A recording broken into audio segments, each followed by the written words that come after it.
सुनिए डॉक्टर श्याम सुंदर पराशर जी की अनमोल कथा। आज की इस सप्तम दिवसीय कथा के भाग 2 में भक्तों आप लोगों को भगवान श्री कृष्ण के ही दूसरे स्वरूप जो कि ईश्वरीय शक्ति को पान प्राप्त करना चाहता था, अपनी पूजा करवाना चाहता था, पौंड्रक वासुदेव की कथा तथा अन्य कथाओं दृष्टांतों को सुनाया जाएगा। तो ध्यान से इस भक्तिमय रचना को सुनते रहें भक्तों। श्री राधे राधे। एक एव न चापर भूतानामनुकंपार्थम त्वं तु मिथ्याभिधां त्यज। हे कृष्ण, व्यापक ब्रह्म वासुदेव मैं हूं जो धरती पर जीवों पर कृपा करने के लिए प्रकट हो चुका हूं। त्वं तु मिथ्या, तू झूठा है। कृष्ण अपने को भगवान कहलाना बंद कर, मेरी शरण में आ जा। सुन के भगवान को भी जोड़ की हंसी आई कि ये भगवान कौन पैदा हो गया भाई। भगवान ने उस दूत से कहा, जाओ अपने भगवान से कहो हम उनका दर्शन करने कल उन्हीं के घर आ रहे हैं, वो यहां आने का कष्ट न उठाएं, हम दर्शन करने वहीं आएंगे। जाओ। दूत आ गया, पौंड्रक को सारी बात बता दी। उन्होंने कहा है कि वो कल आपसे मिलने यहीं आएंगे। इतना सुनते ही पौंड्रक की धड़कन तेज हो गई। काशीराज को बुला के कहा, क्यों रे मूर्ख, तूने मुझे कहां भिड़ा दिया? तू तो कह रहा था वो वहां डरपोक रणछोर है, मेरी धमकी का पत्र पढ़ते ही भाग जाएगा, और भागना तो दूर रहा, वो मेरे पास आ रहा है। मुझसे मिलने का मतलब समझ रहे हो? मुझे ठिकाने लगाने आ रहा है। अब वो मेरे को छोड़ने वाला नहीं है।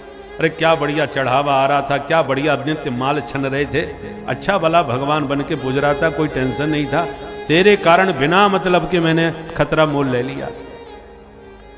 काशीराज ने कहा, देखो मित्र, ये आशा मुझे बिल्कुल नहीं थी उससे कि वो पलटवार ऐसा करेगा। भाई मैंने सोचा जरासंध के डर से वो मथुरा छोड़ के भगा है कि नहीं, समुद्र में शरण लिए बैठा है कि नहीं। तो जब जरासंध से डर के वहां से भाग गया, और वो भी कब, जब दोनों भाई साथ में थे तब। और इस समय मैंने सुना है कि उसका भाई बलराम तो छुट्टी मनाने गया है वृंदावन घूमने के लिए। कृष्ण अकेला है, वो हम पर हमला कैसे कर सकता है भाई? फिर भी कोई बात नहीं, यदि उसने धमकी दी है तो हम भी तो, मैं भी तो तेरे साथ खड़ा हूं। देखो भाई, भगवान बनना है तो थोड़ी बहुत तो रिस्क लेनी पड़ेगी, खतरा तो हर रास्ते में है। चिंता मत करो, हम करेंगे उससे मुकाबला, आने दो। ठीक है भाई। दूसरे दिन भगवान ने जब प्रहार उस पर हमला किया, आक्रमण किया, तो पौंड्रक से काशीराज बोला, मित्र तू भी दिखा अपना जलवा। वो भी खटका दबा के गरुड़ पर उड़ के और सुदर्शन चक्र घुमाने लगा आकाश में। जब इसका यह रूप देखा तो भगवान को बड़ी जोड़ की हंसी आई। देखो तो इस बहरूपिया को कहीं से भी कसर नहीं छोड़ी इसने, नीचे से ऊपर तक बिल्कुल ज्यों का त्यों इसने मेरा स्वरूप बना लिया। भगवान बोले, उद्धव कुछ भी हो, इसने मेरा रूप बनाने के लिए मेरा कितना चिंतन और ध्यान किया होगा। आजकल कई डुप्लीकेट अभिनेता भी आते हैं ना, आपको समझ में नहीं आएगा कि नकली है कि असली। तो असली वाले का उसने कितना चिंतन किया होगा जो नकली असली जैसा लगता है।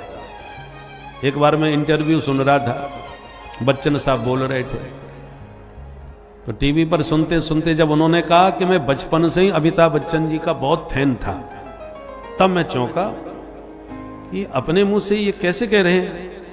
तब मैंने ध्यान से देखा, तब पता चला ये तो नकली बोल रहा है। वैसा ही वेशभूषा, वैसा ही बोलने का ढंग, वैसी ही आवाज, वैसे ही हाव भाव, बिल्कुल यही लग रहा था कि बच्चन साहब ही बोल रहे हैं। जब उसने ये कहा कि मैं बच्चन साहब का फैन था, तब पता चला कि यह नकली है। तो सोचिए उसने कितना चिंतन किया होगा कि आवाज भी वैसी, हाव भाव भी वैसा, सकल सूरत भी वैसी। तो भगवान ने कहा, इसने मेरा बहुत चिंतन किया है, तभी तो मेरा रूप बनाया है। इसलिए तस्मात् केनाप्युपाये न मनः कृष्णे निवेशयेत्, कैसे भी सही चिंतन तो भगवान का ही हुआ ना। इसलिए अब इसको असली रूप में अपना प्रदान कर देता हूं।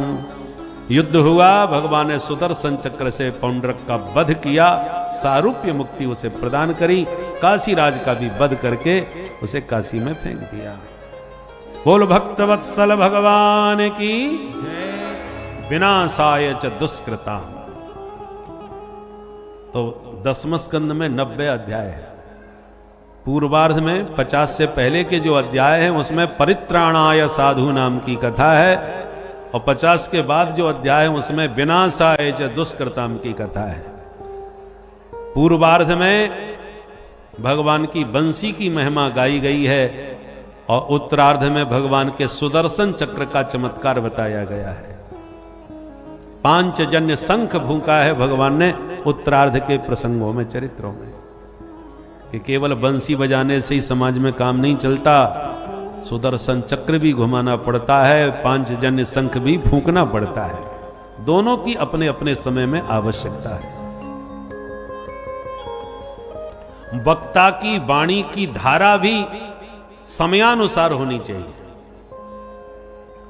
भगवान वक्ता एक गीता का उपदेश दे रहे हैं अर्जुन को, और कब दे रहे हैं? जब वो सन्यास की बात कर रहा है कि मैं भिक्षा ले लूंगा, महात्मा बन जाऊंगा, पर अपने सगे संबंधियों पर हाथ नहीं उठाऊंगा, मैं युद्ध नहीं करूंगा।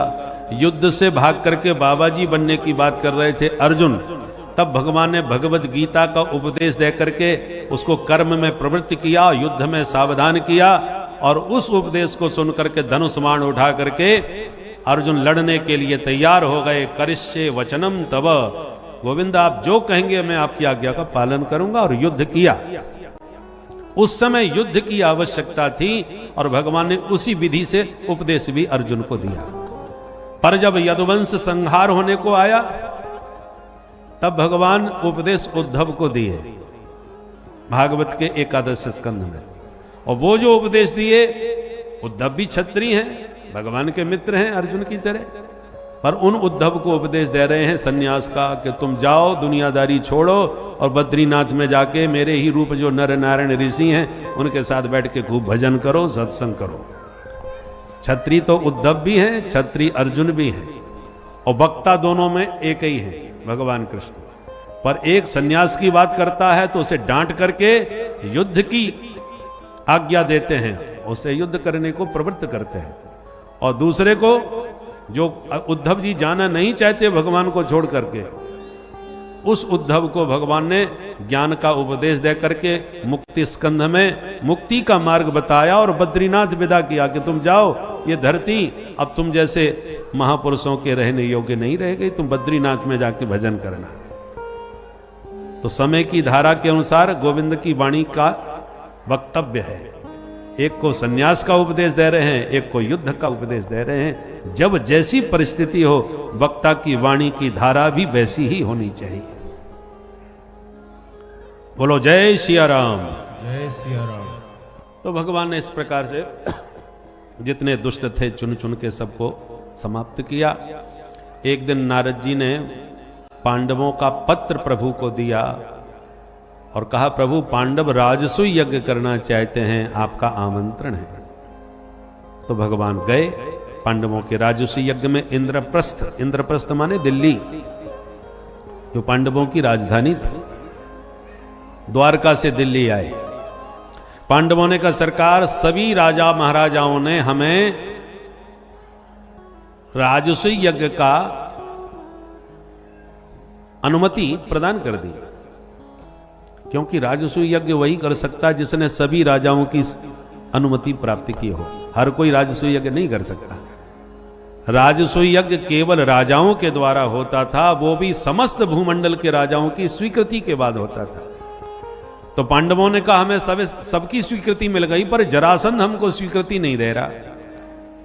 भगवान बोले, वो देगा भी नहीं, तो फिर क्या करें, फिर कैसे यज्ञ होगा? भगवान बोले, उससे स्वीकृति लेनी पड़ेगी विवेक के साथ। युद्ध संभव नहीं है, क्योंकि उसके पास अपार सैन्य बल है। तो फिर आप बताओ। भगवान बोले, भीम अर्जुन को हमारे साथ भेजो, बाकी हम देख लेंगे। तो तीनों पंडित जी बन करके जरासंध के यहां गए और बोले, युद्धम नो देहि राजेंद्र द्वंद्व सो यदि मन्यस्य। महाराज, हमें आपसे भिक्षा चाहिए। जरासंध ने कहा, भिक्षा में क्या पसंद करेंगे? तब भगवान बोले हमें आपसे भिक्षा में युद्ध चाहिए। जरासंध बड़ी जोर से हंसा, ब्राह्मण होकर के युद्ध की बात कर रहे हो?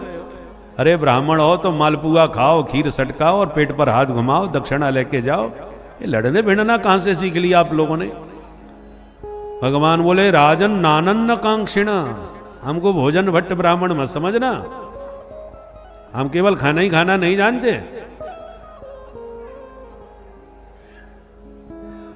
हम युद्ध करना चाहते हैं क्योंकि हम युद्ध की भिक्षा आपसे इसीलिए मांग रहे हैं। ओहो, अब समझा, तो तुम ब्राह्मण हो ही नहीं सकते, पहले अपना परिचय दो। भगवान बोले ये सही समझे आप। असौ ब्रकोदर पार्थ तस्य भ्राता अर्जुनो ययम, ये मेरे ब्रकोदर भैया भीम हैं, ये इनके छोटे भैया अर्जुन हैं। जरासंध बोला तुम ज्यादा बड़बड़ा रहे हो, तुम कौन हो? भगवान बोले अनयो मातुलेयम माम, हम इन दोनों के मामा जी के लड़के हैं। जरासंध बोला तेरा कोई नाम नहीं है जो इनके मामा के लड़के का मैं हिसाब लगाता फिरूं? कुछ तो नाम होगा तेरा। भगवान बोले कृष्णम जानी है तेरी पुम, हम द्वारकाधीश कृष्ण हैं, तुम्हारे पुराने शत्रु। तब जरासंध चौंका और एकदम हंसता हुआ बोला क्यों रे भगोड़े, भूल गया मथुरा से कैसा भागा था मेरे डर से? समुद्र की शरण लिए बैठा है और आज मेरे से लड़ने की बात कर रहा है? तेरे से ऐसे डरपोक से कौन लड़ेगा? न त्वया भीरुणा योत से युद्ध विक्लब चेतसः, मथुराम स्वपुरीम त्यक्त्वा समुद्रम शरणं गतः। ओ अर्जुनो न भवेद योद्धा भीमस्तुल्य बलो मम, अर्जुन डेढ़ हड्डी का क्या लड़ेगा, पर भीमसेन मेरी बराबरी का, इससे मैं लड़ सकता हूं। तब भीमसेन की छाती तन गई बारे, हम हमारे सामने आज दोनों फैल। भगवान बोले ठीक है दादा, देखी जाएगी। जरासंध ने दो गदाएं सामने लाके रख दी, एक भीम ने, दूसरी जरासंध ने उठाई और भयंकर युद्ध हुआ। 27 दिन तक युद्ध चला। 28वें दिन भगवान ने तिनका उठा के चीर के भीमसेन को इशारा दिया। उस इशारे पर जरासंध को नीचे पटका, पैर को अपने पैर से दबाया और दूसरे पैर को पकड़ के जोर का झटका लगाया तो गुदतः पाटया मासा शाखा में महागजः, जैसे गजराज वृक्ष की शाखा को चीर डालता है, ऐसे ही जरासंध को बीच में से 2 टुकड़ों में चीर करके फेंक दिया। बोलो भक्त वत्सल भगवान की जय। भीमसेन विजयी हो गए, जरासंध मारा गया। मगध देश में हाहाकार मच गया। जरासंध का पुत्र सहदेव शरण में आया, भगवान ने उसी को गद्दी सौंप दी मगध की, और उसके जेल खाने में 20,800 राजा बंदी बने पड़े हुए थे। भगवान ने उन सबको बंधन मुक्त कर दिया। सभी राजाओं ने भगवान की स्तुति करी।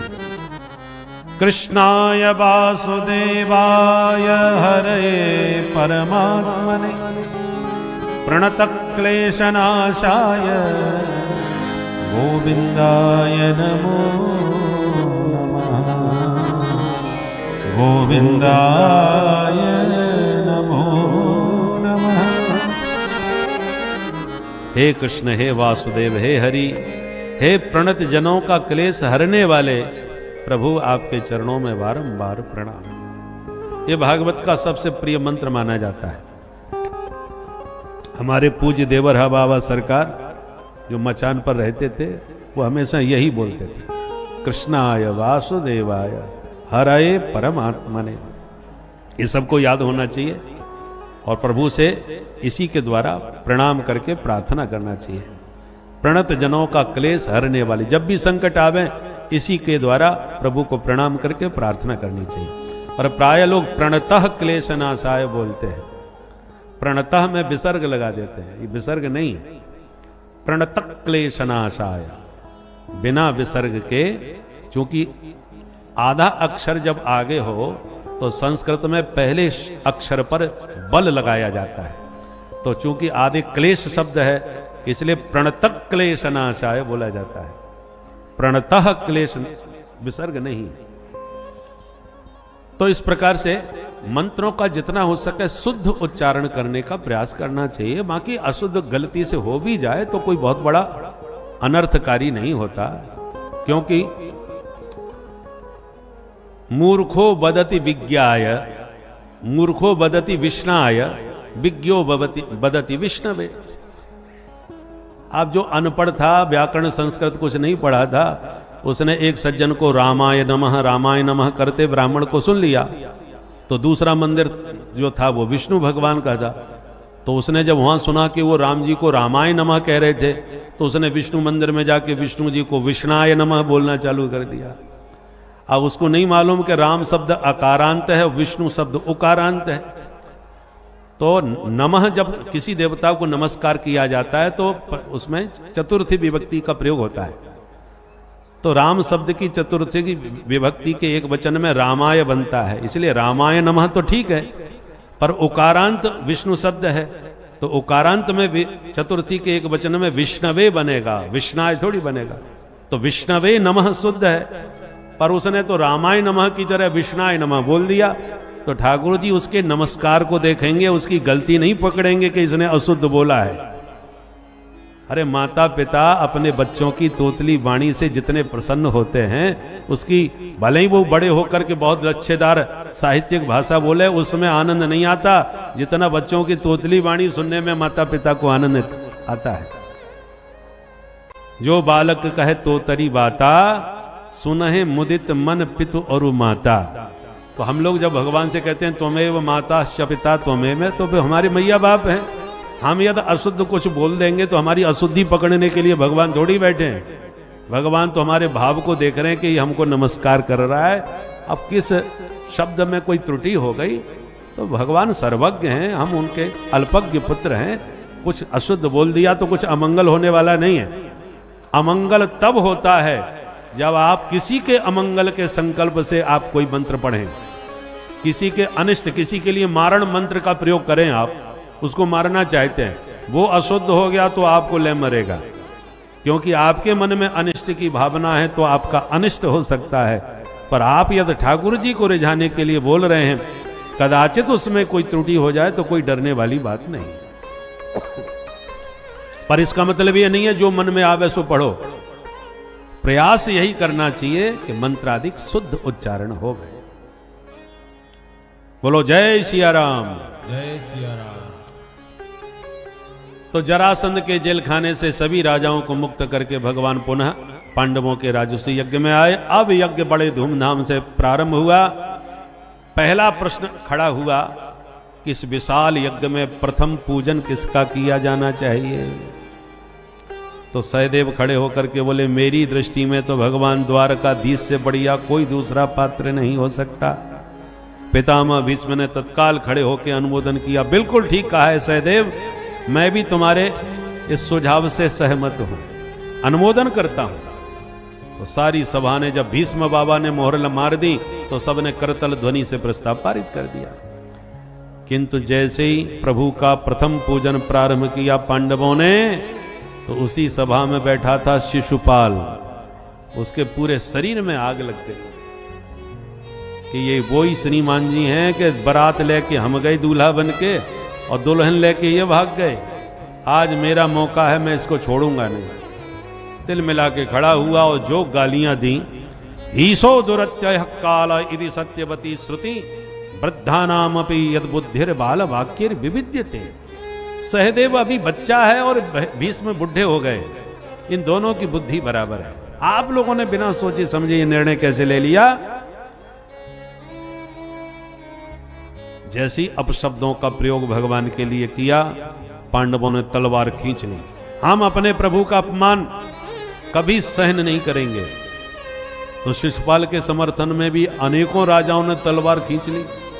नहीं नहीं, अभिव्यक्ति की आजादी होनी चाहिए। चेदी नरेश महाराज शिशुपाल को भी अपनी बात कहने का पूरा अधिकार है। प्रभु समझ गए यहां तो विश्व युद्ध छिड़ने वाला है भाई। विश्व की सारी महान हस्तियां बैठी हैं, अभी दो भागों में बट जाएंगे। एक तरफ मेरे पक्ष के लोग, दूसरी तरफ शिशुपाल के पक्षधर हो जाएंगे। तो भगवान ने अपने ही पक्षधर पांडवों को इशारा किया, भाई आप लोग सब बैठ जाओ, परेशान मत हो, ये और कोई पराया नहीं, हमारी बुआ का लड़का है, तो हम आपस में लड़ेंगे। जो निर्णय होगा हमारे बीच में द्विपक्षीय वार्ता होने दो, तीसरे पक्ष की हमें आवश्यकता नहीं, कोई बीच में मत पड़ो। जब भगवान ने पांडवों को बैठाया तो उधर शिशुपाल के भी समर्थक बैठ गए, पर शिशुपाल नहीं बैठा।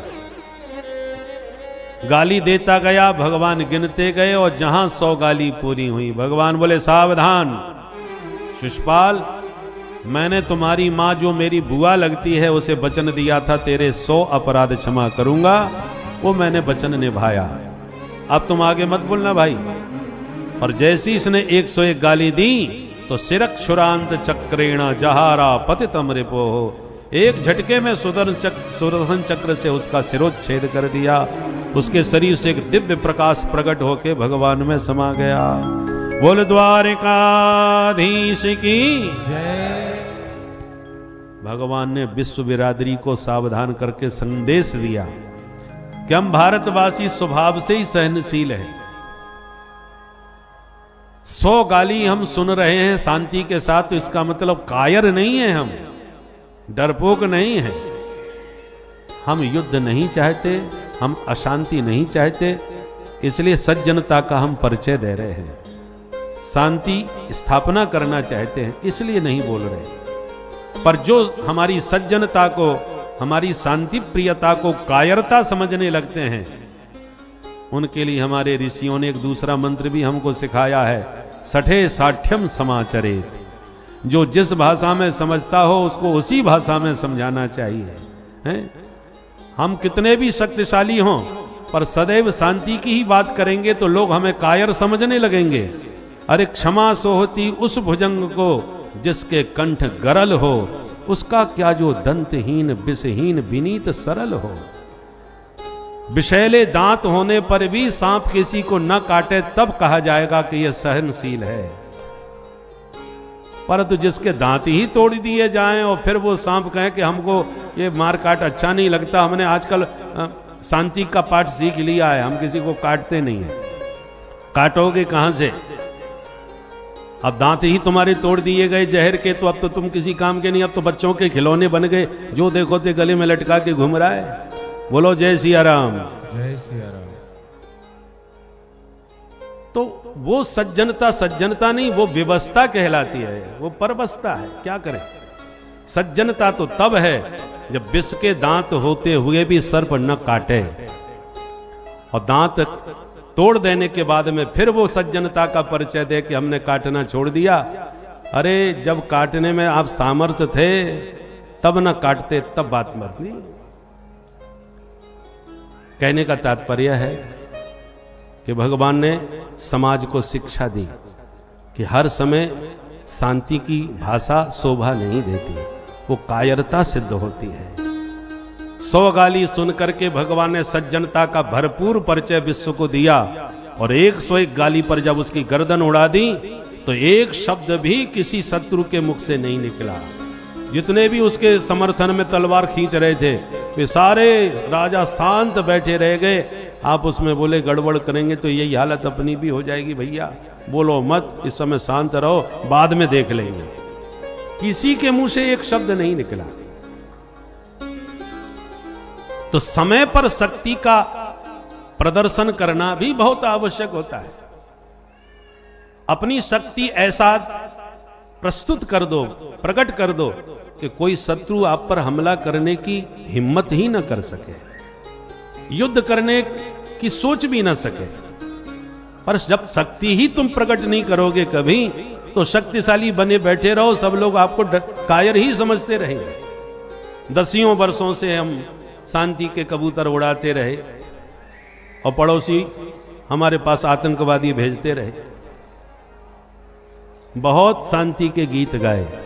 अब जब उनकी भाषा में ही जवाब देना हमने चालू कर दिया है, घर में घुस के थप्पड़ जब से मारना चालू किया है, तब से बेचारा भिखारी बना विश्व में भीख मांगता डोल रहा है, किसी काम का नहीं रह गया। और आज बड़े बड़े शक्तिशाली देशों को भी अपना कदम पीछे हटाने के लिए विवश कर दिया है। समय पर शक्ति का प्रदर्शन हुआ तो विश्व ने शक्ति को माना, उस महत्व को समझा। बहुत बड़े युद्ध की जरूरत नहीं थी, एक नमूना दिखा दिया, उस नमूने से ही सावधान हो गए कि अब इससे खतरा मोल लेना ठीक नहीं है। तो समय समय पर इस प्रकार से हमें शक्ति का प्रदर्शन करना भी बहुत आवश्यक होता है। बोल भारत माता की जय। हमारे बीच श्री अवध धाम से श्री राम वल्लभा कुंज से पूज्य महाराज श्री पधारे हैं। हम व्यासपीठ से उनका बारंबार अभिनंदन वंदन स्वागत करते हैं।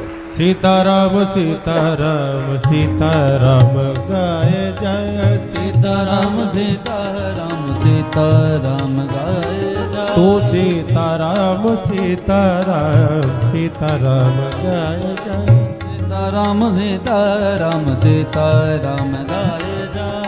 राम जी के चरणों में मन को लगाए जा राम जी के चरणों में मन को लगाए जा।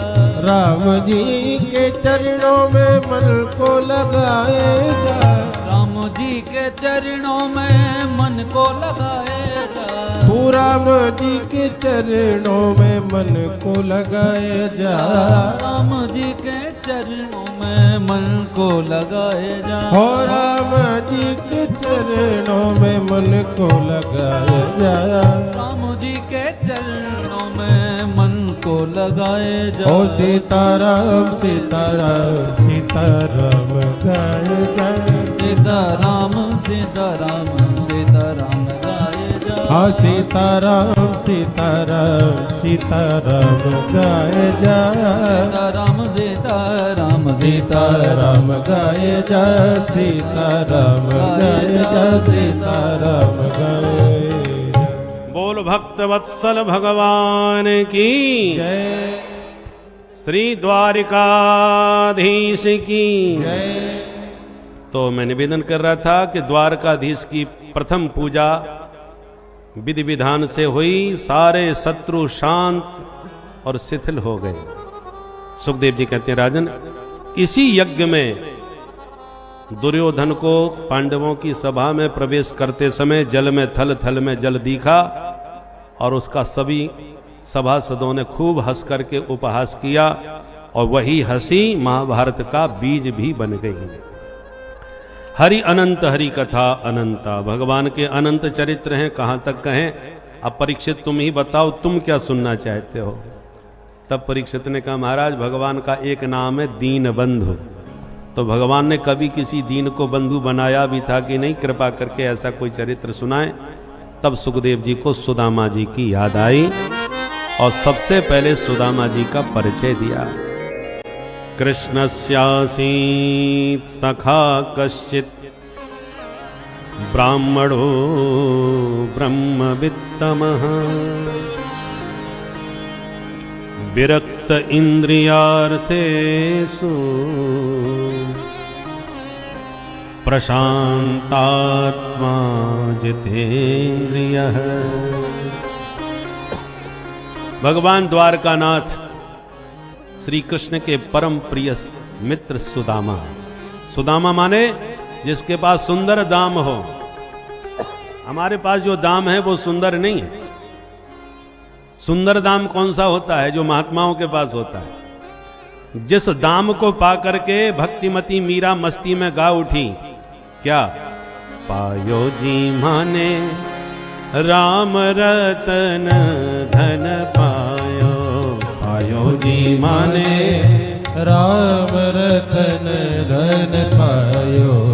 पायो जी माने राम रतन धन पायो। पायो जी माने राम रतन धन पायो। कहां से पाया? वस्तु अमोलक दीन्ही मारे सदगुरु। वस्तु अमोलक दीन्ही मारे सतगुरु। वस्तु अमोलक दीन्ही मारे सदगुरु। वस्तु अमोलक दीन्ही मारे सतगुरु। कृपा कर अपनायो। पायो जी माने ओ कृपा कर अपनायो। पायो जी माने राम रतन धन पायो। पायो जी माने राम रतन धन पायो। अच्छा मीरा जी एक बात बताओ, ये जो आपने रत्न पाया है राम जी का, राम नाम का, ये कब से आप इस पैसे को कमा रही हैं? हम तो नोट कमा रहे हैं और आप राम नाम का धन कमा रही हैं। आपने ये कमाई कब से प्रारंभ की? तो मीरा जी बताती हैं ये 2-4 साल पुरानी नहीं है संपत्ति। जन्म जन्म की पूंजी पाई, जन्म जन्म की पूंजी पाई। जन्म जन्म की, हाँ जन्म जन्म की, जन्म जन्म की पूंजी पाई। जन्म जन्म की पूंजी पाई। जग में सभी खुबायो पायो जी माने, जग में सभी खुमायो पायो जी माने। राम रतन धन पायो पायो जी माने। राम रतन धन पायो। अच्छा मीरा जी एक बात बताओ, हम जो नोट कमाते हैं उससे तो गाड़ी बंगला बनाते हैं, खरीदते हैं। तुम जो राम नाम कमा रही हो, ये संपत्ति किस काम आएगी? इससे क्या होगा? मीरा जी कहती हैं ये विदेशी मुद्रा है। जिस दिन परदेश जाओगे उस दिन यही धन तुम्हारे काम आएगा। और एक देश ऐसा है जहां एक ना एक दिन सबको जाना ही जाना है, और किसी दूसरे देश में जाओ मत जाओ बड़े झंझट होते हैं। पासपोर्ट बनवाओ, वीजा लगवाओ, कितने प्रपंच हैं। पर एक देश ऐसा है जहां जाना ही पड़ेगा, और उस देश में तुम्हारा कोई नोट काम नहीं आएगा। ये राम नाम की संपत्ति ही तुम्हारे काम आएगी।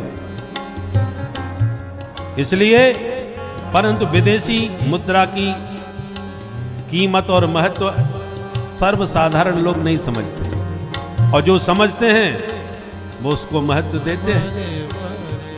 एक बार जब यूरोप से हम आए तो हमारे पर्स में कुछ यूरो पड़े हुए थे, यूरोप की मुद्रा। आते ही हमने 10 रुपए का रिक्शा किया, बिहारी जी के दर्शन करने गए। माने संध्या आरती हो रही थी, पट बंद होने वाले थे। एक सज्जन ने कहा महाराज जल्दी जाओ, आरती चल रही है, पट बंद होने वाले हैं। तो हड़बड़ी में हमने थोड़ी गड़बड़ी कर दी और 10 यूरो उसे पकड़ा दिए। जहां उसे 10 रुपया देना था वो 10 यूरो पकड़ा के हम भागे।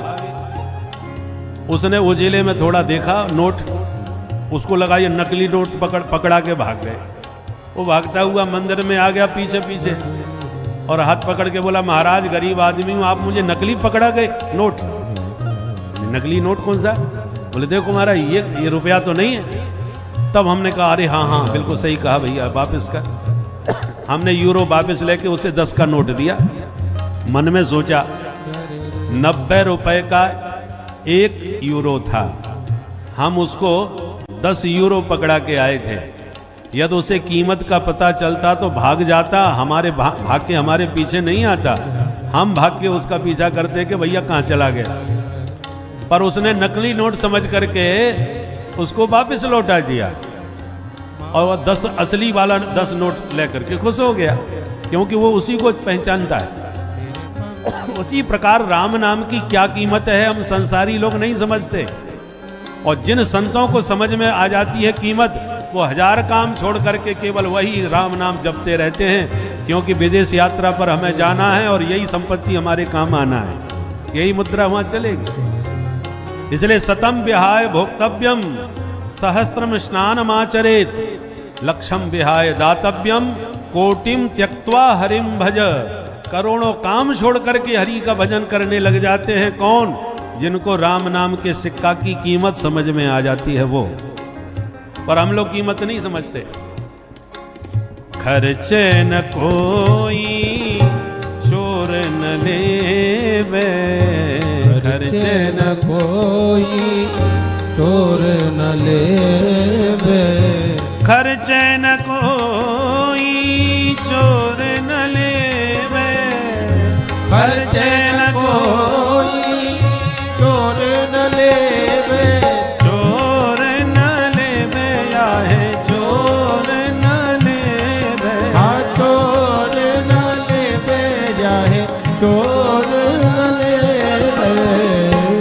खर्चे न कोई चोर न लेवे, खर्चे न कोई चोर न लेवे, दिन दिन बढ़त सबायो पायो जी माने, दिन दिन बढ़त सबायो श्री राधे माने, राम रतन धन पायो पायो जी माने, ओ राम रतन धन पायो पायो जी माने, राम रतन धन पायो पायो जी माने, राम रतन धन, राम रतन धन, राम रतन धन पायो। बोल बंसी वारे की जय। तो ये राम नाम का सिक्का, इसकी कीमत सबको पता नहीं है। हीरे की कीमत साग सब्जी बेचने वाले को क्या पता, वो तो कोई जौहरी ही उसके महत्व को समझ सकता है। ऐसे राम नाम का हीरा बड़े बड़े विद्वान साधु संत ही समझ पाते हैं, और जिनको कीमत समझ में आ जाती है सब दुनिया छोड़ के बस उसी कीमती रत्न को कमाने में लग जाते हैं। राम नाम के हीरे मोती मैं बिखराऊं गली गली, वही हीरे बांटने लगते हैं। सुखदेव जी कहते हैं ऐसे ही सदगृहस्थ संत थे सुदामा, सुंदर दाम। कबीरदास जी भी कहते हैं कबीरा सब जग निर्धना और धनवंता नहीं को। तो बाबा आप बताओ धनवान कौन है? धनवंता सोई जानिए जाके राम नाम धन हो। असली धनवान वही है जिसके पास राम नाम की संपत्ति। हमारे पूज्य अयोध्या धाम के छावनी सरकार पूज्य श्री नृत्य गोपाल दास जी महाराज ने तो राम नाम की बैंक ही खोल दी, जहां पर राम नाम लिखने वालों की किताब जमा होती है, बाकायदा उसको पासबुक मिलती है, उसकी एंट्री होती है कितना धन आपने राम। बिन गुरु भव निधि तरई न कोई, जो बिरंज शंकर सम होई। गुरु की महिमा इतनी अपार है कि बिना गुरु के आपके द्वारा किए गए पुण्य भी नहीं गिने जाते, उसे वैसे ही जोड़े जाते हैं जैसे ही आप गुरु मंत्र लेते हैं। इसके बाद वह मंत्र जब आप जपते हैं तो वही डायरी में या वही आपके गणना के अंतर्गत आते हैं। तो इसीलिए गुरु की महिमा अपार है।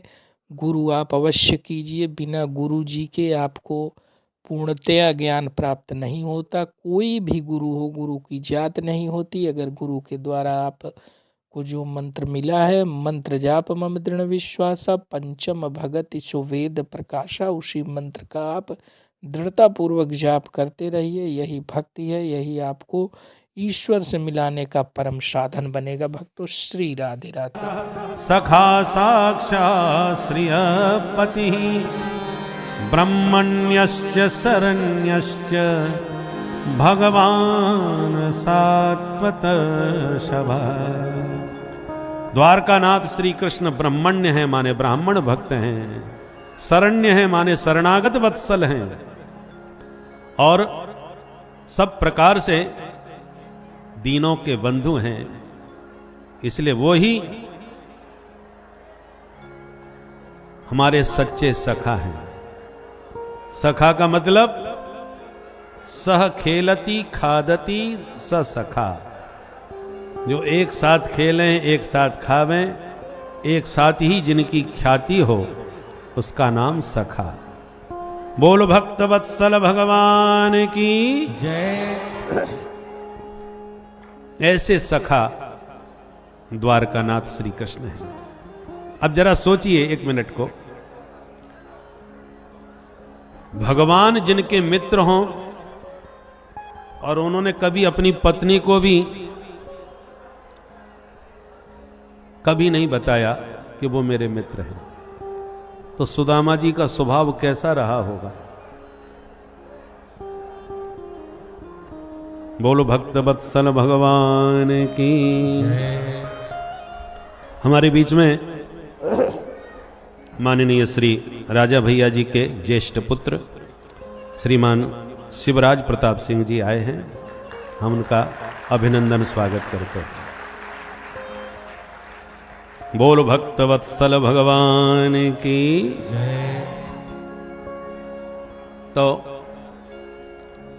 सुदामा जी को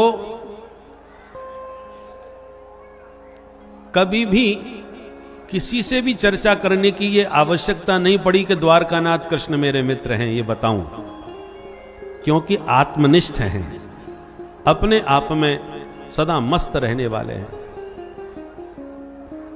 जिंदगी की डोर सौंप हाथ दीनानाथ के, महलों में राखे चाहे झोंपड़ी में वास दे।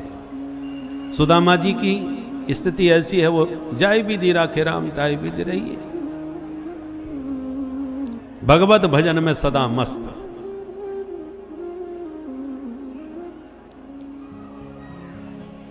आज सुशीला हाथ धो के पीछे पड़ गई। महाराज ये तो वो आपके मित्र हैं, तो मेरी आपसे प्रार्थना है एक बार आप जाकर के उनका दर्शन जरूर करें। बोलो राधे राधे। राधे राधे। अब सुशीला का उद्देश्य यह है कि जब इनके मित्र इतने बड़े राजा हैं, मिलने जाएंगे तो इनकी दशा को देखकर कुछ तो माल पानी मिलेगा ही, कुछ दिन के लिए तो चूल्हा जलेगा ही। 5-5 दिन तक चूल्हा नहीं जल रहा घर में, ये हालत है। पर जैसी जाने की बात सुशीला ने कही, उसका उद्देश्य कुछ प्राप्ति के लिए था, पर सुदामा जी के मन में भी उमंग उठी द्वारकानाथ से मिलने की। पर उनका उद्देश्य क्या है? अयम ही परमो लाभ उत्तम श्लोक दर्शनम। भाई वर्षों के बाद मुझे मेरा मित्र मिलेगा, कितना आनंद आएगा भाई। मैं बहुत दिनों से सोच रहा था कि कभी मिलूं और सोच के रह जाता था। अब ब्राह्मणी कह रही है, या इसका मतलब भगवान मुझे स्मरण कर रहे हैं। ठीक है ब्राह्मणी, तू कह रही है तो चला जाऊंगा, पर खाली हाथ बिल्कुल नहीं जाऊंगा, कुछ तो लेके जाऊं। सुशीला बोली व्यवस्था मैं बनाती हूं। या चित्वा चतुरो मुष्टीन विप्रान पृथुक तंडुलान चैलखंडेन तान बद्ध्वा भर्त्रे प्रादादुपायनम।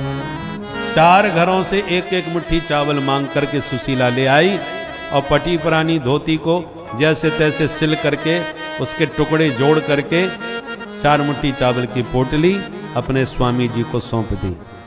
और महाराज यही तुच्छ भेंट है, अपने सखा को देना, पर एक संदेश छोटा सा मेरा भी सुना देना। क्या? 1 मास 2 पाख में 2 एकादशी हों, सो प्रभु दीन दयाल ने नित्य प्रतिदीन ही मोहे। हे दीन दयालु द्वारकानाथ, आपके सभी भक्त महीने में 2 बार एकादशी का व्रत करते होंगे, पर मेरे ऊपर आपकी ऐसी कृपा बरस रही है कि हम तो 12 मास लगभग एकादशी ही मनाते रहते हैं। कभी मेरे घर में द्वादशी का उदय होगा कि नहीं? थोड़े से शब्द में सुशीला ने अपने मन की पीड़ा कह दी। ठीक है ब्राह्मणी, कह दूंगा। और बगल में पोटली दबाए सुदामा जी निकल पड़े। चलते चलते थक गए, वृक्ष की छांव में थोड़ी देर सो गए। प्रभु ने ऐसी लीला करी, सुदामा जी को उठा के द्वारकापुरी में ही सुला दिया। निद्रा खुली तो भव्य महलों को देख करके राहगीरों से पूछने लगे, ए भैया यहां से द्वारका कितनी दूर होगी? राहगीर मुस्कुरा के बोले, बाबा द्वारका में तो आप खड़े ही हो। ओहो, यही द्वारकापुरी है? यदि ये द्वारका है तो हमारो कन्हैया कहाँ मिलेगा हमें? अरे कन्हैया कौन है? उनका पता ठिकाना बताओ, मकान नंबर, गली नंबर, मोहल्ले का नाम, सेक्टर नंबर कुछ याद है? सुदामा जी बोले, मुझे कछु ना मालूम, मुझे तो इतना मालूम है कि वो यहाँ को राजा है। राजा है? बोले हाँ। देख भाई, मेरा मित्र है बचपन को, इसलिए प्यार से कन्हैया बोलूं, वैसे नाम बाको कृष्ण है। जो कृष्ण नाम सुना सब राहगीर मुंह ताकने लगे। महाराज आप किसका नाम ले रहे हैं? वो हमारे मालिक हैं, हमारे सर्वेश्वर हैं, हमारे भगवान हैं, और उनका नाम कोई ऐसे लेता है जैसे आप बोल रहे हो। सुदामा जी बोले, भैया तो कैसे नाम लिया जाए बता दे। अरे महाराज वो राजा हैं, उनके नाम में कुछ विशेषण तो लगाओ। श्री श्री 1008 श्री महाराज आधिराज गोविप्र प्रतिपालक भगवान द्वारकानाथ श्री कृष्णचंद्र जी महाराज, ऐसे बोलिए। सुदामा जी बोले भैया तेने तो बड़ो लंबो चौड़ो नाम सुनाई दियो। अच्छा ये बता वो मिलेंगे कहाँ? बोले देखो ये जो लाइन से बड़े बड़े भव्य महल दिख रहे हैं ना, ये सब उन्हीं के हैं। अरे राम राम, इतने सारे महल? बोले हाँ वो हमारे मालिक हैं, राजाधिराज हैं। पर चिंता मत करो, ब्राह्मणों के बड़े भक्त हैं, निश्चिंत होकर के जाओ। राहगीर तो कह के चले गए। सुदामा जी के मन में थोड़ा डर भी और थोड़ा हर्ष भी। हर्ष इस बात का है कि मेरा बाल सखा विद्यार्थी जीवन का वो इतना बड़ा राजाधिराज हो गया, इस बात की प्रसन्नता। डर इस बात का कि इतने वर्षों के बाद मिलूंगा तो न जाने मेरा नाम भी याद होगा कि नहीं, मुझे पहचान पाएगा कि नहीं, ये डर भी मन में था। हिम्मत करके रुक्मिणी के महल में घुस गए सुदामा जी। मूल के अनुसार तो सीधे भगवान के अंतःपुर में पहुंचे, पर नरोत्तम जी ने जो सुदामा जी का चरित्र गाया है उसको साधु समाज ने भी स्वीकार किया है। तदनुसार द्वारपाल ने स्वागत किया। कहिए भगवान कहाँ से आगमन हुआ? सुदामा जी बोले अपने महाराज से इतना बता दो कि तुम्हारे बचपन के मित्र ब्राह्मण सुदामा मिलवे क्यों आए। ओहो आप हमारे महाराज के मित्र हो, विराजो महाराज, अभी हम सूचना देते हैं। द्वारपाल भीतर गया, प्रभु को प्रणाम किया और बोला सरकार, दास को दरबार की सेवा करते बहुत वर्ष बीत गए, पर आज जो विभूति हम देख रहे हैं दरवाजे पर, ऐसी विभूति पहले कभी देखने को मिली नहीं। ऐसा कौन है भाई? परिचय दिया।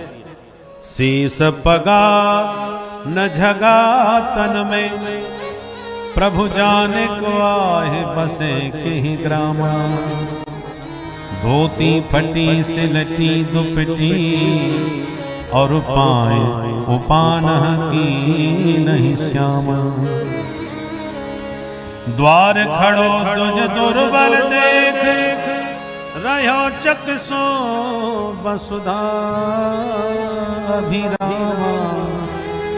पूछत दीन दयाल को धाम, बतावत आपनो नाम सुदामा। जो सुदामा नाम प्रभु के कान में पड़ा, द्वारकाधीश सिंहासन से कूद पड़े और इतने वेग से भागे दरवाजे की ओर, सारी सभा में हड़कंप मच गया। सारे सभासद परेशान हो गए कि ये कौन आ गया भैया। आज आए दिन एक से एक महान पुरुष आते हैं प्रभु के दर्शन करने, पर इतने उतावले होकर के सरकार को भागते हमने आज तक नहीं देखा। हमेशा हमको आज्ञा देते हैं जाओ उन्हें आदर के साथ लेकर के आओ, पर ये महापुरुष कौन आया जिसकी अगवानी में सरकार स्वयं भागते हुए उसके स्वागत में गए हैं। इसका मतलब कोई महानतम विभूति का दर्शन मिलने वाला है आज हमें। सारी सभा सावधान में स्वागत मुद्रा में खड़ी हो गई, इस जिज्ञासा में कि देखें कौन विभूति का आगमन हो रहा है। भगवान भागते भागते मुख्य द्वार पर पहुंचे, जहां सुदामा जी किंग कर्तव्य विमूढ़ अनेक संकल्प विकल्पों में खोए हुए थे। जो प्रभु की दृष्टि दूर से पड़ी, भाग करके भगवान ने सुदामा जी को उठा के अपने हृदय से लगा लिया। बोल दीन बंधु भगवान की जय। दोनों मित्र एक दूसरे के कंठ लग करके इतने आनंद मग्न हो गए कि दोनों को ही देह का भान नहीं रहा, शरीर की सुध न रही। दोनों के नेत्रों में जल प्रकट हो गया, प्रेमाश्रु प्रकट हो गए, रोमांचित देह हो गया, कंठ अवरुद्ध हो गया। भगवान हाथ पकड़ के सुदामा जी को भीतर लाए। सारी सभा ने सुदामा जी के स्वरूप को देखा तो स्तब्ध रह गई। ये विभूति है, कल्पना से परे थी। सारी सभा सुदामा जी को देखकर स्तब्ध है, तो सुदामा जी भी सभा की भव्यता को देख करके स्तब्ध है। इतना ऊंचा महल, इतना भव्य महल। और हाथ पकड़ के भगवान ने निज सिंहासन पर सुदामा जी को बैठाया। रुक्मिणी अनेक प्रकार की कल्पना कर रही थी, ये कौन अवधूत है, पकड़ के अपने सिंहासन पर बैठा दिया। जूते चप्पल भी नहीं पहने हुए, धूल मिट्टी कितनी पैरों में लगी हुई है। भगवान ने आंख से रुक्मिणी को इशारा किया, जल्दी जाओ, जल लेके आओ, पाद प्रक्षालन करना है, चरण धोने के लिए। आदेश सुनते ही रुक्मिणी समझ गई ये सामान्य ब्राह्मण नहीं हो सकता। तुरंत भागी जल लेने के लिए भीतर, और भगवान सुदामा जी के चरणों में बैठ गए। दोनों चरण उठा के गोदी में लिए, अपने पीतांबर से धीरे धीरे चरणों में लगी धूल मिट्टी साफ करने लगे। तलवे पर धीरे धीरे प्रभु ने हाथ सहलाया। अब सुदामा जी के चरणों के तलवे पर हाथ फेरने पर पता चला कि अनगिनत कांटे चुभे हुए हैं, कोई गिनती नहीं। और सुदामा जी को भान भी नहीं, नंगे पैर चल के आए।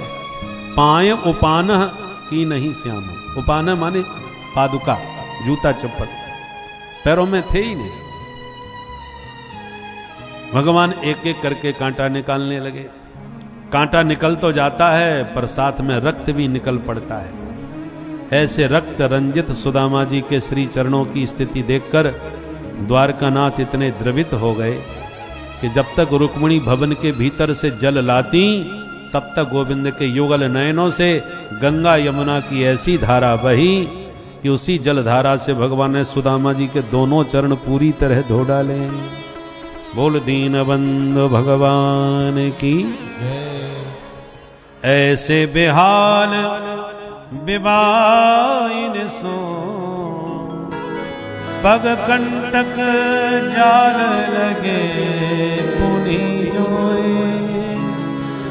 हाय महा दुख पायो सखा तुम आए तैन किते दिन खोए। देख सुदामा की दीन दशा करुणा करके करुणा निधि रोए। पाने परात को हाथ छुओ नहीं, नैनन के जल सो पग होए। प्रीतो विमुंचयन बिंदु नेत्राभ्याम पुष्करीक्षण। नेत्रों से जल बहा, सुदामा जी के चरण धुल गए। रुक्मिणी पानी लेके आ गई, पर पानी का कार्य पूर्ण हो चुका था तो रुक्मिणी खड़ी की खड़ी रह गई और मन में कल्पना करने लगी। किम अनेन कृतम पुण्यम अवधूतेन भिक्षुणा श्रियाहीनेन लोकेस्मिन् गर्हितेन धमेन च। देखने में तो दीनहीन मलिन लगता है, पर क्या पुण्य किया होगा इसने जो मेरे सरकार अपने पद पर बैठा करके इसका पाद प्रक्षालन अपने नेत्र जल से कर रहे हैं। चरणोदक भगवान ने रुक्मिणी को दिया और कहा देवी आज मैं पवित्र हो गया, इस दिव्य चरणोदक से पूरे घर आंगन को पवित्र कर दो आज। तो रुक्मिणी चरणोदक लेके चल पड़ी। भगवान ने देखा सुदामा जी सिंहासन में सकुचे और सहमे बैठे हैं। मित्रता की बातें तो एकांत में ही खुल करके हो पाएंगी, इसलिए भगवान बोले मित्र बहुत हारे थके हो, इसलिए चलो चल के अंतःपुर में थोड़ा विश्राम करो। हाथ पकड़ के भीतर भवन में ले गए, स्नान करवाए, नए वस्त्र पहनाए, भोजन पवाए, अपनी निज सैया पर आकर के सुलाए। जैसे ही लेटे तो भगवान चरण दबाने बैठ गए। रुक्मिणी की दृष्टि पड़ी, मालिक जब चरण सेवा कर रहे हैं तो मैं भी कुछ सेवा कर लूं। हाथ का पंखा लेके आई और एक तरफ खड़ी होकर के हवा करने लगी सुदामा जी की। सुखदेव जी कहते हैं परीक्षित कर लो दर्शन, कौन कहेगा सुदामा दरिद्र है। साक्षात लक्ष्मी जिसके लिए पंखा झल रही हो और लक्ष्मी पति जिसके चरण दबा रहे हो, संसार में उससे बड़ा धनवान कौन हो सकता है। बोल दीन बंधु भगवान की। भगवान को लगा कि मित्र इतनी देर से आया है पर कुछ बोल नहीं रहा, तो भगवान ने चरण दबाते दबाते एक प्रश्न पूछ दिया। अपि ब्रह्मन् गुरुकुलात् भवता लब्ध दक्षिणा समावृत्तेन धर्मज्ञ भार्योढ़ा सदृशी नवा। भगवान बोले मित्र गुरुकुल में तुम्हारा समावर्तन संस्कार हो चुका था, इसलिए गृहस्थ धर्म में तो प्रवेश कर ही लिया होगा। कोई पत्नी मिली तुम्हें तुम्हारे अनुकूल, भारी ओढ़ा सदृशी नवा। तब सुदामा जी इस प्रश्न पर मुस्कुरा गए और आंखों से इशारा किया कि आके अतिरिक्त पूछबे की और कोई बात ना है, मेरे विवाह की बड़ी चिंता है। भगवान बोले हाँ वो तो है, तुम बचपन से ही बाबा बैरागियों की बातें बहुत करते थे, कहीं बाबा जी यही तो ना बन गए, इसलिए पूछ रहा हूं। सुदामा जी बोले नायक कन्हैया, विवाह तो है गयो, तेरी भाभी को नाम है सुशीला, ब्राह्मणी को जैसो ही नाम है वैसो ही स्वभाव है, सुशील स्वभाव की है, तो बड़े आनंद से जीवन की गाड़ी चल रही है। तू बता तेरो विवाह भयो कि नायक कन्हैया। भगवान हाथ जोड़ के बोले मित्र मेरी मत पूछो, घर में ही बैठे हो सब बताएंगे, पर पहले आप बताओ आपने चुपचाप अकेले अकेले विवाह कैसे कर लियो। सुदामा जी बोले रहने दे कन्हैया, तो बोला वो कोई हंसी खेल है, भगवान की कृपा से जैसे होनी थी सो विवाह तो है गयो, परंतु आज मैं बड़ो भाग्यशाली हूं जो तेरे दर्शन मिल गए कन्हैया। भगवान बोले मित्रता में ऐसी बातें नहीं करी जाएं, बुलाए होते तो विवाह में हम जरूर आते। अच्छा ये बताओ जो है गयो सो है गयो, भाभी जी से कबू मेरी चर्चा करी के ना है। सुदामा जी बोले सांची कहूं तेरी भाभी नहीं भेजो है तेरे पास। ओहो या को मतलब भाभी के भेजबे ते आयो, अपने मन से ना आए। यदि भाभी जी ने भेजा है तो मेरे लिए कुछ ना कुछ तो जरूर भेजा होगा खाने पीने के लिए। अब सुदामा जी की धड़कन तेज हो गई, इतना बड़ो राजा धीराज और मेरे पास 4 घर के टूटे फूटे मांगे भाई चावल, बड़ी जोड़ से कस करके पुटरिया बगल में दबाई ली छुपा ली। अरे कन्हैया हम पे का धरो जो तेरे ताई कछु ला सकें दे सकें। भगवान बोले ऐसी बातें मत कियो करो, लाए हो तो दो, नहीं मना कर दो कोई बात ना है। सुदामा जी बोले तो मना कर तो रहे भैया, हम कछु ना लाए। भगवान हंस करके बोले मित्र तुम्हारे बचपन की आदतें अभी भी सुधरी ना है। कहा मतलब? बोले याद है वादना जब हम दोनों भैया जंगल में गए थे समिधा लेने लकड़ी बीनने। हाँ कन्हैया याद आ गई। अरे वादना लकड़ी बीनते बीनते कितनो भयंकर पानी बरसो, पूरा जंगल पानी से भर गयो, तो हम तो रास्ता ही भटक गए। पूरी रात हमने वृक्ष के नीचे बरसात में बिताई, वो अंधियारी रात हम जिंदगी में ना भूल सके। दोनों एक दूसरे का हाथ पकड़ के भटक रहे थे। वयं भ्रशं तत्र महानिलाम्बुभिर निहन्यमाना मुहुरं संप्लवे दिशो विदन्धोत परस्परं बने गृहीत हस्ता परे बभ्रिमातुरा। बचपन के मित्र बुढ़ापे में मिले तो बुढ़ापे में भी बचपना लौट आता है, वे प्रसंग याद आने लगते हैं। कन्हैया वो अंधियारी रात में कबहू ना भूल सकूं, कितनी भयंकर सर्दी, बरसात में भींगे हुए रात भर खड़े। भगवान बोले सब कुछ याद है, तब तो ये भी याद होगा रात भर आपके दांत कितनी जोर से कटकटा रहे थे। अब सुदामा जी समझ गए तो ये कछु और पुल पट्टी खोल बेवारो है, तुरंत प्रसंग बदल दिया। बात ऐसी थी, जो विद्यार्थी गुरुकुल में अपना पाठ पूरा याद करके नहीं सुनाएगा उसे गुरुजी दंड देते थे। जंगल में जाओ लकड़ी बीन के लाओ, जो चाहे सो दंड दे। तो सुदामा जी बेचारे कभी कभी पाठ भूल जाते थे, नहीं सुना पाते थे। तो जिस दिन सुदामा जी ने पाठ नहीं सुना पाया तो उस दिन भगवान भी पाठ भूल जाते थे कि गुरुजी हमको भी याद नहीं हुआ। गुरुजी समझ जाते थे मित्र वत्सल हैं, मित्रता निभाने के लिए जानबूझ के पाठ भूल रहे हैं, क्योंकि मैं इनकी मेधा से परिचित हूं, ये कभी नहीं भूल सकते। ठीक है कृष्ण, या तुम्हें भी पाठ विस्मृत हो गया तो तुम्हें भी दंड मिलेगा, तुम दोनों को यही दंड है, लकड़ी बीनने जाओ, दिन भर लकड़ी बीन के लाओ। दंड मिल गया। पर गुरु माता बहुत वात्सल्यमयी हुआ करती थी। गुरुजी जब दंड दें तो माताएं संभालती हैं, जैसे पिता डांट दे तो माताएं बचाने की कोशिश करती हैं। तो माँ जानती हैं कि दिन भर गई लकड़ी बीनेंगे, क्या खाएंगे पिएंगे, भूखे रहेंगे बेचारे। तो माँ ने, गुरु माता ने थोड़े से चने पोटली में बांध करके रख दिए कि रास्ते में खा लेंगे, भूख लगेगी तो वो चने रखे हुए थे कि जब आज्ञा लेने आएंगे तब इनको रास्ते के लिए दे दूंगी। और उसी समय दुर्वासा मुनि पहुंच गए। भिक्षाम देहि, और संयोग से ऐसा था कि उस दिन भिक्षा में कुछ भी नहीं था।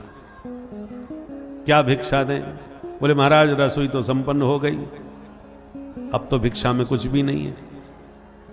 महात्मा बोले कोई बात नहीं, कभी कभी गृहस्थों के यहां ऐसी परिस्थिति आ जाती है। तो श्री दुर्वासा जी आगे बढ़े, पर मन में सोचने लगे इतना बड़ा आश्रम और भिक्षा खत्म संपन्न हो गई, कुछ भी नहीं है खाने को, ये समझ में नहीं आ रही बात। उन्होंने ध्यान लगाया और ध्यान में वो चने की पोटली आ गई। अरे कुछ नहीं था तो चना तो चबा सकते थे, हैं? हमारे यहाँ बचपन में बच्चों को खेल खेल में सिखाया जाता है कुलकुल बाती चना चबाती। मतलब क्या है कि चना खा करके भी यदि कुल की ज्योति जला के रखना पड़े तो चना खा करके सो जाना, पर कुल की बाती को बुझने मत देना। हमारे कुल की परंपराओं का अतिक्रमण कभी मत करना, हमारी मान मर्यादाओं को भंग मत करना।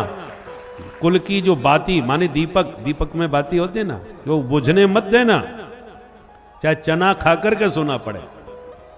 कुल बाती चना चबाती, ये बच्चों को लाड़ प्यार में कहा जाता था, शिक्षा थी।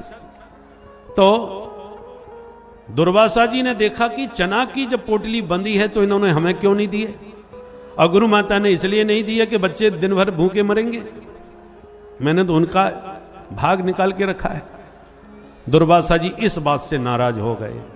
उन्होंने तुरंत शाप दिया कि मांगने पर भी मुझे भिक्षा में ये चना नहीं दिए तो मैं शाप देता हूं, जो भी ये चना खाएगा जीवन भर दरिद्रता का कष्ट भोगेगा।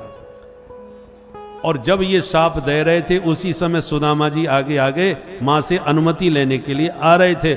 उन्होंने ये दुर्वासा मुनि का शाप सुना तो घबरा गए, मां को प्रणाम किया तो मां ने वही चना की पोटली पकड़ाई और कहा बेटा तुम दोनों मिल करके इसको खा पी करके पानी पी लेना, भूखे मत रहना। अब सुदामा जी वो पोटली लेके चले तो मन में धर्म संकट आ गया। मन में सोचा ये शापित चने हैं, जो खाएगा वो दरिद्री रहेगा।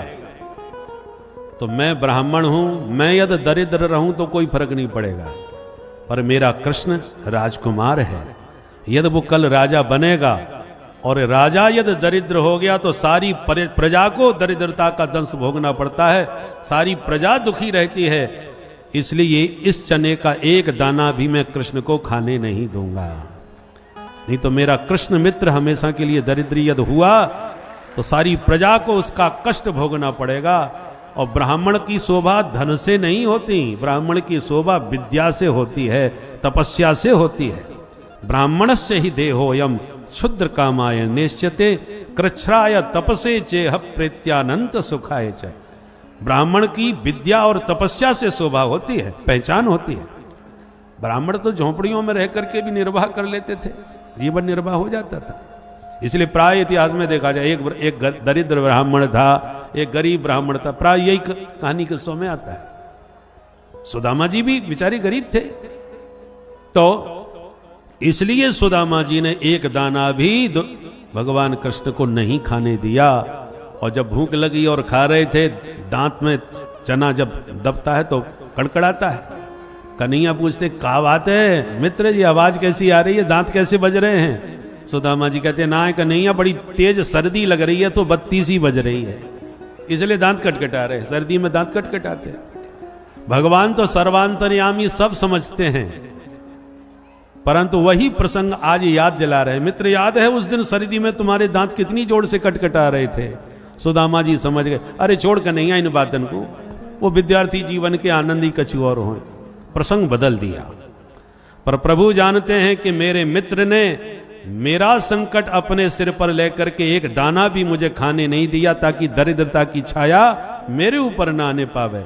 स्वयं सारा दारिद्र्य अपने सिर पर लिया है, तो जैसे मेरे लिए मेरे मित्र ने मेरा दारिद्र्य अपने ऊपर लिया है, तो मैं भी द्वारकाधीश कृष्ण हूं, इसका दारिद्र्य आज दूर करके ही रहूंगा। भगवान ने भी संकल्प लिया। मित्रता की यही परिभाषा है, निज दुख गिरि सम रज कर जाना, मित्र ही दुख रज मेरु समाना। जेन मित्र दुख होए दुखारी, तिनह बिलोकत पातक भारी। मित्रता का उपदेश भगवान ने किष्किंधा कांड में दिया है सुग्रीव के मित्र बनाते समय। सारे प्रसंग की बातें हुई, प्रसंग बदल दिया। भगवान बोले तो सच बताओ भाभी जी ने कछुना भेजो।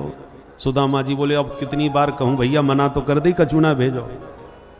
भगवान बोले एक बात बताओ, मैं देख रहा हूं जब से तुम आए हो ये हाथ दबाए काय क्यों बैठे हो, ये हाथ में कौन सी बीमारी है गई? सुदामा जी बोले बीमारी कछुना है कन्हैया, लंबी यात्रा पैदल पैदल चले हैं, पोरबंदर से चल करके द्वारका तक, तो भैया थोड़ा बहुत हाथ पैर में दर्द है ही जाए, माँ की कोई खास बात ना है। भगवान बोले लो, हम इतनी देर से मैं फालतू में ही पैर दबा रहे, अरे हाथ में दर्द है तो हाथ पकड़ाओ, हाथ को दर्द अभी हम दूर करें। सुदामा जी बोले तेरे हाथ जोड़ूं, मेरे हाथ से हाथ मत लगाइयो भैया, मैं बिल्कुल ठीक हूं। भगवान बोले कछु है जाए, तुम्हारे हाथ को दर्द तो अब दूर करके ही रहेंगे। और जबरदस्ती हाथ आगे बढ़ाया, स्वयं जहार किमिदम इति प्रथुगतंडुलान, पोटली पकड़ के बगल में से छीन ली भगवान ने। अरे या पुटरिया में कहा है। सुदामा जी बेचारे मुंह लटका के रह गए। भगवान ने पोटली खोली, जैसी तंदुल दिखाई पड़े, इति मुष्टिम सकरज जगध्वा द्वितीयां जगदुमाददे तावत् श्रीर जग्रहे हस्तम तत्परा परमेष्ठिना। एक मुट्ठी चावल अपने मुख में डाल लिए और मन ही मन संकल्प किया कि मैंने अपने मित्र को एक लोक का वैभव साम्राज्य सुख प्रदान किया। कहा कुछ नहीं, किया भी कुछ नहीं, पर संकल्प के द्वारा सब कुछ हो गया। विधाता ने लिख दिया था सुदामा के ललाट में श्री क्षयः, श्री की हानि होगी, लक्ष्मी की हानि। भगवान ने उन अक्षरों को पलट दिया। श्री क्षय का उल्टा क्या होगा? यक्षश्री। और यक्षश्री का अर्थ क्या हो जाता है? यक्ष माने यक्षराज कुबेर, कुबेर जैसी संपदा। तो जो श्री क्षय था उसे भगवान ने यक्षश्री के रूप में ललाट के अंक ही बदल दिए सुदामा जी के, और सुदामा जी को भनक भी नहीं पड़ने दी, पता ही नहीं चलने दिया। एक रात्रि सुदामा जी विश्राम किए। भगवान ने कहा मित्र इतना दिव्य प्रसाद लाए थे और छुपाए बैठे थे। रुक्मिणी को कहा देवी जाओ ये प्रसाद सारे परिवार में वितरण करके पाओ, क्योंकि दूसरी मुट्ठी चावल रुक्मिणी ने हाथ पकड़ लिया था और रोक करके संकेत दिया हमारा सर्वस्व दे के कि आप स्वयं सुदामा बनने का विचार है। हाथ पकड़ के यह भी संकेत दिया कि इतना दिव्य प्रसाद महापुरुष का अकेले अकेले पाए जा रहे हो, हम भी तो आपकी दासी हैं, दो दो दाने हमें भी तो प्रसाद के मिलने चाहिए। इसलिए भगवान ने कहा ले जाओ। रुक्मिणी लेकर के भीतर गई। भगवान ने कहा भाभी जी ने क्या कोई संदेश नहीं भेजा मेरे लिए? सुदामा जी को याद आ गई तो संदेश सुना दिया। एक मास द्वै पाक में गो एकादशी हो, सो प्रभु दीन दयाल ने नित्य प्रतिदीनी मोहि। संदेश सुनते ही भगवान के नेत्र सजल हो गए, आंख बंद करके मौन हो गए। पल भर में उत्तर पहुंचा दिया घर। होनी थी सो है गई, फिर नहीं ऐसी हो, भाभी तेरे भवन में नित्य द्वादशी हो। बोल दीन बंधु भगवान की जय। तुझे देते नहीं देखा मगर झोली भरी देखी। दिया लिया कुछ नहीं पर संकल्प से ही चमत्कार कर दिया। एक रात्रि विश्राम करके सुदामा जी दूसरे दिन प्रातः संध्या वंदन आदि से निवृत्त होकर के जैसे ही चलने के लिए बोले कन्हैया अब घर चलेंगे, तेरी भाभी राह देख रही होगी। भगवान ने एक बार भी नहीं कहा कि मित्र आज और रुक जाते। न प्रभु ने रोका न सुदामा जी रुके। सुदामा जी चल पड़े, भगवान ने प्रेम से विदा कर दिया। अब विदा ले करके जब सुदामा जी चले तो रास्ते में सोचते जा रहे हैं भैया स्वागत सत्कार बड़ो जोरदार भयो, लेवे देवे वाली बात कचूना भाई। ब्राह्मणी तो टकटकी लगाए बैठी होगी, देखें कहा माल लेके आ रहे हैं मेरे ताई, खाली हाथ देखेगी तो बेचारी बड़ी दुखी है जाएगी। भाई हमें तो दर्शन की इच्छा थी सो पक्की पूरी हो गई, और ब्राह्मणी की ब्राह्मणी जाने। मुझे इससे बड़ी संपत्ति और कहा चाहिए कि मेरो नाम सुनते ही दौड़ के आयो। और मन की बात जानने वाले प्रभु से न प्रेम करके आप किससे प्रेम कर रहे हैं? इस संसार से प्रेम कर रहे हैं जो आपकी कोई कदर ही नहीं करेगा। किंतु ईश्वर तो आपके मन की बात जानते हैं, वो आपके बुलाने पर तो आते ही हैं। आपके अंदर यदि किसी चीज़ की इच्छा की प्रबलता होती है, किसी भी कोई दुख होता है, कोई हर्ष होता है, उसमें भी वह भाग लेते हैं। किसी न किसी रूप में वह अपने भक्तों के साथ रहते हैं। भक्त को बस ईश्वर के स्वरूप के ध्यान के फलस्वरूप ही प्रभु का सानिध्य प्राप्त हो जाता है। हर क्षेत्र, हर जगह, हर वस्तु में प्रभु ही प्रभु है। ऐसा यदि भक्त का भाव हो जाए तो भगवान स्वयं ही सुदर्शन चक्र लेकर भक्त के साथ चलते हैं, उसकी रक्षा के लिए उसके साथ साथ लगे रहते हैं। इसीलिए कहा गया है भक्तों कि अपने मन को आप ईश्वर में जैसे ही लगाते हैं, तैसे ही प्रभु की माया जो है वो एक बार आपको चारों तरफ से ऐश्वर्य, वैभव, धन प्रदान करने लगेगी, जिससे आपका मन ईश्वर से डगमगाए थोड़ा यदि। किंतु उस अवस्था में भी यदि भक्त ईश्वर के प्रति अपने मन में भक्ति भाव को सुदृढ़ रखता है, तब उसे पूर्णत्व की प्राप्ति होती है। भक्तों इस तरह से भक्ति करते रहें, भक्तों कथा सुनते रहें। श्री राधे राधे। कि तुम जनप्रतिनिधि बन के आए हो, अब ले जाओ अपने क्षेत्र का विकास करके आओ। तो सबसे पहले वो श्रीमान जी अपना विकास करने में जुट जाते हैं। पहले हम विकसित हो जाएं तब तुम्हारा विकास करेंगे। बोलो राधे राधे। क्योंकि जन्म का दरिद्री है, कभी देखा नहीं, तो पहले वो अपने को विकसित करेगा। तो सुदामा जी सही कह रहे हैं, माम न स्मरे, यह धन पा जाएगा तो मुझे स्मरण नहीं करेगा, इसलिए धनम में भूरी ना ददात, इसलिए मुझे बहुत धन नहीं दिया ताकि मेरी बुद्धि शुद्ध सात्विक बनी रहे। और प्रायः ब्राह्मण देवता को धन मिले तो उसको पचा पाना बहुत कठिन होता है। वैश्य है वो धन पचाना जानता है, वो विद्या नहीं पचा सकता। वैश्य को यदि 2-4 श्लोक याद हो जाएं तो जब तक वो सभा में बोल नहीं देगा वो शांत नहीं बैठ सकता। वैश्य को विद्या नहीं पच सकती है, वो तुरंत विद्या का प्रदर्शन करेगा। ब्राह्मण को विद्या पचाना आता है, कितना भी विद्वान हो शांत बैठा रहेगा, जब तक पूछोगे नहीं बोलेगा ही नहीं। उसको अपनी विद्या प्रदर्शन की जरूरत नहीं पड़ेगी। पर धन प्राप्त हो गया तो जरूर प्रदर्शन करेगा, फिर वो नहीं रुक सकता। बोलो राधे राधे। तो ब्राह्मण को धन नहीं पचता और वैश्य को विद्या नहीं पचती। क्षत्रिय को प्रभाव का कितना भी प्रभावशाली हो, उनकी प्रकृति में होता है, वो उसको पचा लेता है।